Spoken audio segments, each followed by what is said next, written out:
प्रिय छात्र, आज हम कक्षा 10 की मनोरे गणित में प्रश्नावली 5B के प्रश्नों का हल समझेंगे। आज हम इस प्रश्नावली में प्रश्न 8 से हल समझेंगे। तो प्रश्न 8 कहता है, एक समांतर श्रेणी में 50 पद हैं, जिसका तीसरा पद 12 है, अंतिम पद 106 है, इसका 29वां पद ज्ञात कीजिए। तो देखिएगा इसे कैसे लगाएंगे। यानी एक समांतर श्रेणी में 50 पद हैं, यानी कि n का मान यहाँ पे 50 दे रखा है, तीसरा पद 12 है, तो तीसरा पद का मतलब यहाँ पे दे रखे हैं 12 है। फिर कहता है अंतिम पद जो है, यानी अंतिम पद जो है वो 106 दे रखे हैं, तो हमसे कहता है 29वां पद ज्ञात कीजिए। तो देखिए अंतिम पद का मतलब ये होता है an, तो an बराबर ये 106 दे रखे हैं और तीसरा पद दे रखे हैं, यानी कि तीसरे अगर हम पद की बात करें, यानी तीसरा पद दे रखे हैं, ये तीसरा पद ये कितना दे रखे हैं, ये 12 दे रखे हैं। कितना दे रखे हैं, ये 12 दे रखे हैं, तीसरा पद बराबर दे रखे हैं 12। और आगे हमसे क्या कहता है, 29वां पद ज्ञात कीजिए, यानी कि हमें 29वां पद निकालना है। ठीक, अब हम इसे कैसे लगाएंगे वो देखिएगा। यहाँ पे देखिए सबसे पहले एक सूत्र लगाते हैं, यानी an बराबर आपका सूत्र होता है a plus n minus 1d, ये आपका फार्मूला होता है। an के स्थान पे 106 लिखेंगे, a तो हमें पता नहीं है, n के स्थान पे आप 50 लिखेंगे माइनस का 1, और यहाँ पे d, यहाँ पे 106, a प्लस 50 में से 1 को घटाओगे तो 49 बचेगा, 49d। इसको हम क्या करेंगे, समीकरण नंबर 1 कह देंगे। और यहाँ पे तीसरा पद दे रखे हैं, यानी तीसरा पद सवाल में दे रखा है 12, तो तीसरे पद का मतलब ये होता है a प्लस 2d, यानी तीसरा का मतलब 3 में कम करोगे तो आपका 2 होगा, d का गुणांक 2 रहेगा और उसमें a जोड़ देंगे, तो a प्लस 2d बराबर कितना आ गया, 12 आ गया। इसको मान लेते हैं समीकरण नंबर 2। अब यहाँ पे लिखेंगे समीकरण 1 तथा 2 को हल करने पर, जब हल करेंगे तो a और d के मान हमें प्राप्त हो जाएंगे। तो यहाँ पे देखिएगा समीकरण 1 हमारी है a प्लस 49d बराबर 106 आया हुआ है, और फिर यहाँ पे a प्लस यहाँ पे 2d, a प्लस 2d बराबर कितना आया हुआ है, 12 आया हुआ है। ये समीकरण 1 है, ये समीकरण हमारी 2 है। अब देखिएगा यहाँ पे हम लोग क्या करेंगे, यहाँ पे देखिए समीकरण 1 में भी a है और समीकरण 2 में भी a है, तो इनके सामने के निशान जो है वो प्लस के माने जाएंगे। तो दोनों के सामने प्लस के निशान है, जब प्लस के निशान होते हैं, समान चिन्ह होते हैं, तो घटाने पर लिखते हैं। तो यहाँ पे plus plus minus plus plus minus plus plus minus a cancel हो जाएगा। 49 में से आप 2d को माइनस करोगे तो आपका 47d बचेगा, और यहाँ पे 106 में से आप 12 को माइनस करोगे तो प्लस का आपका 94 बचेगा। d का मान निकालते हैं, तो d बराबर 94 बटे 47, 47 एकम 47, 47 गुना होता है 94। d का मान कितना आ गया, 2 आ गया। d का मान समीकरण 1 में रखने पर, तो समीकरण 1 हमारी कौन सी है, a प्लस 49d और बराबर 106। तो यहाँ पे d का मान कितना आया है, 2 आया हुआ है। 49 का पहाड़ा 2 बार पढ़ो, 2 9 18, 2 चौको 9, यानी 98 आएगा। 98 को 106 की तरफ ले जाओगे तो आपका माइनस का हो जाएगा, तो यहाँ पे 106 में से 98 को आप माइनस करो, तो यहाँ पे आपका कितना बचेगा, 8 बचेगा।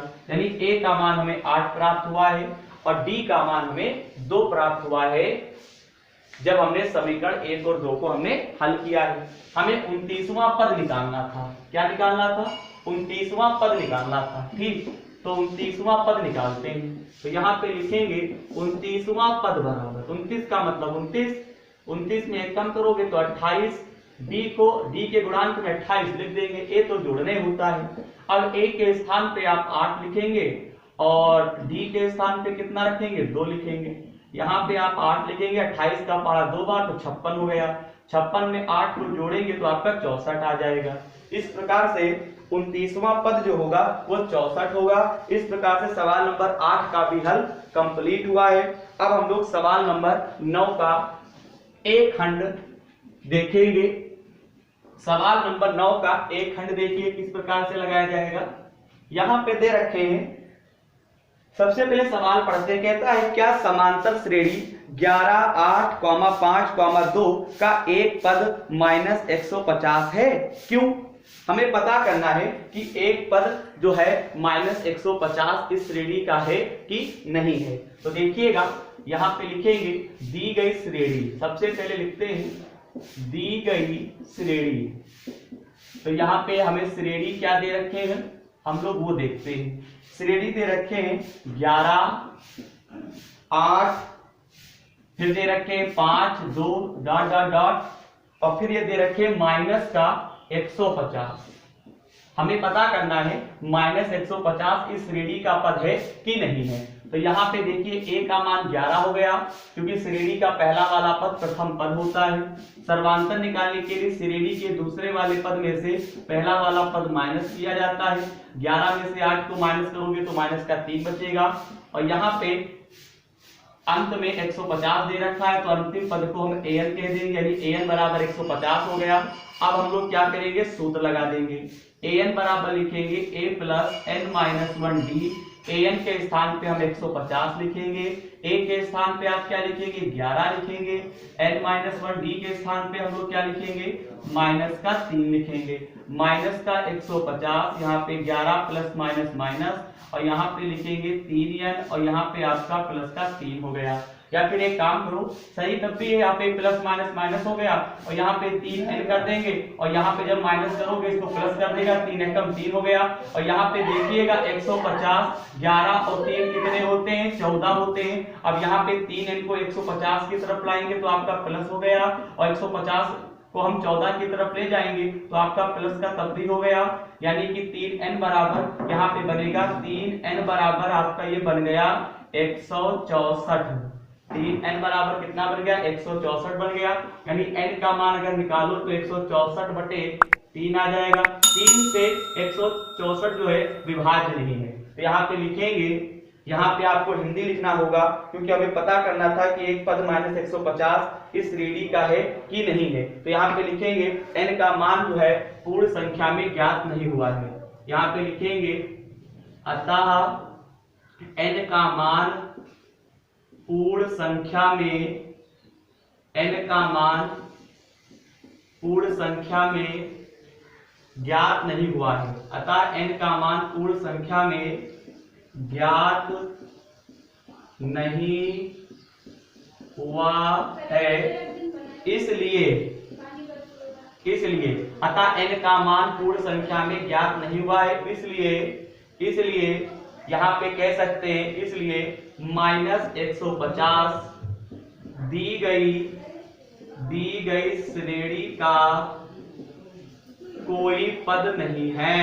दी गई श्रेणी का कोई पद नहीं है, ठीक है। यहाँ पे हमने लिखा है अतः n का मान पूर्ण संख्या में ज्ञात नहीं हुआ है, इसलिए दी गई श्रेणी का जो, यानी कि दी गई श्रेणी का, इसलिए -150 दी गई श्रेणी का कोई पद नहीं है, यानी इसलिए -150 जो है दी गई श्रेणी का कोई पद नहीं है, ठीक है।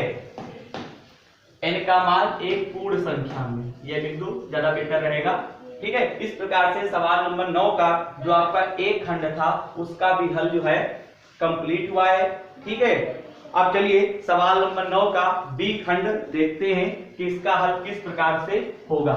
चलिए सवाल नंबर 9 का बी खंड, सवाल नंबर 9 का बी खंड है। यहाँ पे देखिए कैसे हल करेंगे। यहाँ पे हमें एक श्रेणी दे रखी है, उस श्रेणी को पहले नोट करते हैं। श्रेणी समांतर श्रेणी है 76, 72, 68। आप पता लगा लीजिए कि श्रेणी समांतर है कौन सी। देखिए 76 के बाद 72 हुआ, यानी कि 76 में कितना कम हुआ, 4, तो 72 हो गया, 72 में 4 कम हुआ 68। इसका मतलब है समान अंतर है, तो ये समांतर श्रेणी होगी कि नहीं होगी। और हमसे कहता है कौन सा पद शून्य है, यानी कौन सा पद हमसे कहता है शून्य है, यानी सवाल में कौन सा पद शून्य है ये हमसे कह रहा है। यानी कि इस श्रेणी का प्रथम पद को हम a से लिखेंगे और d बराबर जब निकालोगे तो दूसरे वाले में से पहला वाला पद माइनस करोगे तो d का मान हमें कितना प्राप्त हुआ, -4 प्राप्त हुआ। हमसे कहता है कौन सा पद शून्य है, यानी an बराबर हमने 0 कह दिया और इसके बाद हम लोग क्या करेंगे, सूत्र लगा देंगे। यहाँ पे लिखेंगे an बराबर a प्लस n-1d, nवें पद का सूत्र लगा देंगे। an के स्थान पे 0 लिखेंगे, a के स्थान पे 76, n-1d, d के स्थान पे हम कितना लिखेंगे, -4 लिखेंगे। 0 बराबर 76 प्लस माइनस माइनस हो गया, 4 n हो जाएगा और प्लस का 4 यानी कि प्लस माइनस माइनस हो गया, 4 का n हो जाएगा, 4 एकम 4 और ब्रैकेट में यानी ब्रैकेट के बाहर अगर माइनस का निशान होगा तो ब्रैकेट के अंदर का चिन्ह चेंज हो गया है। और यहाँ पे क्या करेंगे, 76 और 4 कितने होते हैं, 80, माइनस का 4 n हो गया, 4 n को 0 की तरफ लाएंगे तो प्लस का हो जाएगा, बराबर में 80 बचेगा, 4 एकम 4, 4 दूनी 8 यानी कि 4 का पहाड़ा 20 बार पढ़ोगे तो 80 आएगा, यानी n का मान हमें 20 प्राप्त हुआ है। यानी कि n का मान हमें 20 प्राप्त हुआ है और हमें जो है ये पता करना है कौन सा पद शून्य होगा। तो यहाँ पे लिख सकते हैं अतः 20वां पद, अतः 20वां पद शून्य होगा, अतः 20वां पद शून्य होगा। हमें ये पता करना था कि कौन सा पद शून्य है, तो हम लिखेंगे 20वां पद जो है शून्य होगा क्योंकि n का मान हमें 20 प्राप्त हुआ है। अब चलिए सवाल नंबर 9 का सी खंड देखते हैं, इसका हल किस प्रकार से होगा। सवाल नंबर 9 का सी खंड देखते हैं, तो यहाँ पे सी खंड देखिएगा, यहाँ पे हमें श्रेणी दे रखे हैं और श्रेणी वो समांतर श्रेणी है, 4, 9 और यहाँ पे 14 और यहाँ पे 19 डॉट डॉट डॉट डॉट और क्या दे रखे वो देखिएगा।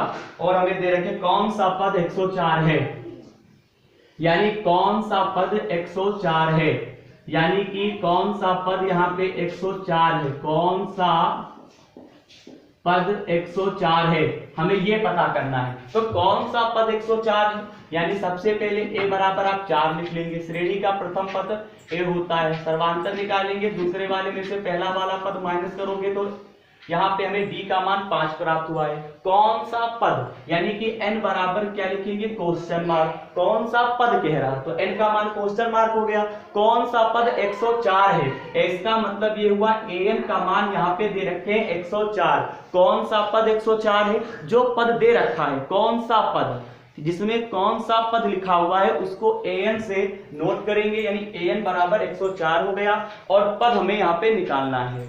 ठीक है कि ये जो है पद 20 नंबर पे आता है कि 17 नंबर पे आता है, कितने नंबर पे आता है, हमें n का मान यहाँ पे प्राप्त करना है। तो n बराबर क्या हो जाएगा, क्वेश्चन मार्क हो जाएगा।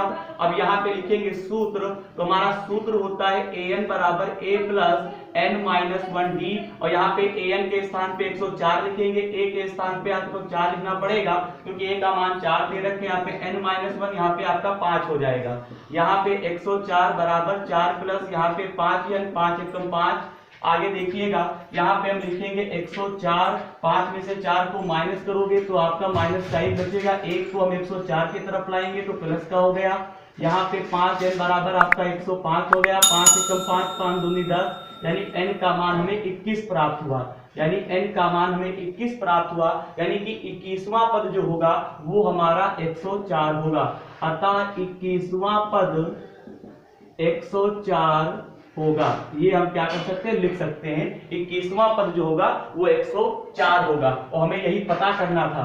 ठीक है, इस प्रकार से सवाल नंबर 9 का जो सी खंड दे रखे थे उसका भी हल कंप्लीट हुआ है। अब हम लोग सवाल नंबर 10 का हल समझेंगे। सवाल नंबर 10 कहता है उस समांतर श्रेणी का 31वां पद ज्ञात करो जिसका 11वां पद 38 और 16वां पद 73 है। सवाल को आप समझिए, यहाँ पे सबसे पहले मालूम क्या दे रखा है, यानी 31वां पद, हमें 31वें पद का मान जो है वो क्या करना है, निकालना है। हमसे कहता है 11वां पद, यानी 11वां पद हमें दे रखा है 38। 11वां पद का मतलब है हमें 38 दे रखा है और 11वें पद का मतलब क्या हुआ, 11 में 1 कम करो 10 हुआ, d का गुणांक 10 रहेगा तो a प्लस 10d बराबर 38 हो जाएगा। इसको हम समीकरण नंबर क्या कह देंगे, a कह देंगे। अब देखिए 16वां पद, 16वां पद यहाँ पे 73 दे रखे हैं। यहाँ पे 73 लिखेंगे। 16वां का मतलब 16 में एक कम करोगे तो 15 हुआ, डी का गुणांक 15 रहेगा, ए जोड़ देंगे तो a प्लस 15 डी बराबर 73 आ गया। इसको समीकरण नंबर हम क्या कह देंगे, 2 कह देंगे। अब यहाँ पे हम समीकरण 1 तथा 2 को हल करने पर, तो समीकरण 1 तथा 2 को हल करने पर, और जब हल करते हैं तो देखिएगा a प्लस 10 डी बराबर हम 38, ये समीकरण नंबर 1 हो जाएगी। a प्लस यहाँ पे 15 डी बराबर हम क्या लिखेंगे, 73, समीकरण नंबर 2 हो गया। अब यहाँ पे समीकरण 1 और 2 में आपका a दे रखा है, और समीकरण 1 और 2 में जो a दे रखे हैं इनके सामने के निशान क्या है, समान है। जब समान चिन्ह होते हैं ना तो हम घटाने पर लिखते हैं, तो प्लस प्लस माइनस हो गया, तो यहाँ पे a कैंसिल हो गया। 15 डी में से 10 डी घटाओगे तो माइनस का 5 डी आ जाएगा। अब यहाँ 73 में से 38 को माइनस करो तो यहाँ पे देखिएगा, यहाँ पे 13 में से 8 गया तो आपका कितना बचेगा, 5 बचेगा। ठीक है, 13 में से 8 गया, 5 बचेगा, और यहाँ पे 6 बचेगा, 6 में से 3 घटाओगे तो आपका 3 बचेगा। यानी 73 में से अगर आप 38 को घटाते हो तो माइनस का आपका 35 बचेगा, क्योंकि माइनस की संख्या क्या है, बड़ी है। अब यहाँ पे हम क्या करेंगे, डी का मान निकाल लेंगे। यहाँ पे दोनों तरफ माइनस माइनस से कैंसिल हो जाएगा, तो यहाँ पे लिखेंगे 35/5, 5 × 5, 5 × 35, डी का मान हमें 7 प्राप्त हुआ है। अब हम क्या करेंगे, डी का मान समीकरण 1 में क्या करने पर, रखने पर, समीकरण 1 में रख के देखते हैं तो हमें a का मान प्राप्त हो जाएगा। तो समीकरण 1 हमारी है a प्लस 10 डी बराबर 38 दे रखे हैं, तो यहाँ पे d का मान कितना आया है, 7 आया है। 7 आप लिख देंगे, 10 का पहाड़ा आप 7 बार पढ़ेंगे, 70 हो गया, बराबर में 38 लिखेंगे। 70 को 38 तरफ ले जाओगे तो माइनस का हो गया, तो यहाँ पे देखिएगा 70 में से 38 को जब माइनस करोगे तो आपका 32 बचेगा। यानी कि a का मान हमें कितना प्राप्त हुआ, 32 प्राप्त हुआ। 32 ये काहे का होगा, माइनस का होगा। ठीक है, अब हमें a का मान प्राप्त है और d का मान प्राप्त है। ठीक, अब यहाँ पे हमसे सवाल में हमसे क्या कहता था, 31वां पद कहता था। हमें यहाँ पे क्या निकालना है, 31वां पद निकालना है। ठीक, तो यहाँ पे देखिएगा, यहाँ पे लिखेंगे 31वां पद, तो 31वां पद का मतलब ये हुआ a प्लस 30 डी हो जाएगा। a का मान कितना है, माइनस का 32 है, और यहाँ पे d का मान है 7 दे रखा है, तो माइनस का 32, और यहाँ पे हम लोग क्या लिखेंगे, 7 का पहाड़ा 3 बार पढ़ोगे, 7 × 21 यानी 210 हो जाएगा। 210 में से आप 32 को माइनस करो, 10 में से 2 गया, 8 बचेगा। यहाँ पे 10 में से 3 गया, कितना बचेगा, 7 बचेगा, यानी 178 बचेगा। कितना बचेगा, 178 बचेगा। 178 ये काहे का होगा, प्लस का होगा। यानी कहने का मतलब ये है, हमें सवाल नंबर 10 में 31वां पद निकालना था, तो 31वां पद जो होगा वो आपका कितना होगा, 178 होगा। कितना होगा, 178 होगा। अब चलिए सवाल नंबर 11 का हल हम लोग समझते हैं कि किस प्रकार से होगा। सवाल नंबर 11 कहता है, किसी समांतर श्रेणी का 17वां पद 10वें पद से 7 अधिक है, इसका सर्वांतर ज्ञात कीजिए। बहुत ही अच्छा सा सवाल है, पेपर के लिए भी बहुत इंपॉर्टेंट है, परीक्षा में पूछा जाता है अक्सर। और देखिए कैसे लगाया जाएगा वो देखते हैं। सवाल नंबर 11 देखिए, प्रश्न के अकॉर्डिंग चलेंगे, सवाल आपका तुरंत लग जाएगा। जैसा प्रश्न कहेगा वैसा ही करेंगे। 17वां पद, सबसे पहले कहता है 17वां पद, तो 17वां पद कहता है, तो लिख देंगे 17वां पद जो है 10वें पद से, यानी कि 10वें पद से कितना अधिक है, 7 अधिक है। यानी कि 17वां पद जो है वो 10वें पद से 7 अधिक है, तो 10वें पद में हम 7 जोड़ देंगे। 17वां पद का मतलब ये हुआ a प्लस 16d। 17 में एक कम करो तो 16 बना, तो a प्लस 16d हो गया। ठीक है, इस तरीके के सवालों का जो हल है मैंने आपको पिछली वीडियो में समझाया है। अब 10वां पद दे रखा है तो a प्लस क्या लिखोगे, 9d लिखोगे। ठीक है, 17 था 16 हो गया, 10वां था तो 9 हो गया, दोनों तरफ के a कैंसिल हो गए। अब यहाँ पे 16d की तरफ हम 9d लाएंगे तो आपका माइनस का हो जाएगा। 16 में से आपको 9 माइनस करोगे तो 7 बचेगा, बराबर में 7 लिखेंगे, 7 एकम 7, 7 एकम 7, यानी d का मान हमें 1 प्राप्त हुआ। और हमें पता करना था सर्वांतर, यानी हमें प्रश्न में सर्वांतर ज्ञात करना था। सर्वांतर कितना आया है, 1 आया है। इस प्रकार से सवाल नंबर 11 का भी हल कंप्लीट हो गया है। ठीक है, अब हम आपको इस प्रश्नावली के जो आगे के प्रश्न दे रखे हैं उनका हल हम आपको अगली वीडियो में समझाएंगे। धन्यवाद।